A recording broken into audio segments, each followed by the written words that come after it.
Hello guys सबैजनालाई मेरो नमस्कार है। रुगा लाएर बिरामी भएर तनाव भएको छ मलाई चाहिँ। भिडियो चाहिँ कन्टिन्यू आउनु पाएन कि मेरो है, हल्का बिरामी भएको थियो।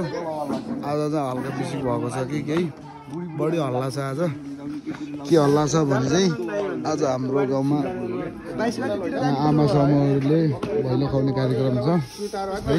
आज हिजो पुग्छ 15 खुवाउन पाइएन किनकि हिजो एकादशी थियो।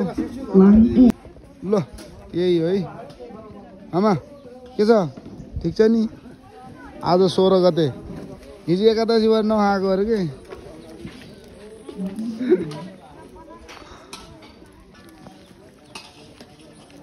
के को मासु हो भन्छ? मुर्गी हो। भुटा भुटा भुटा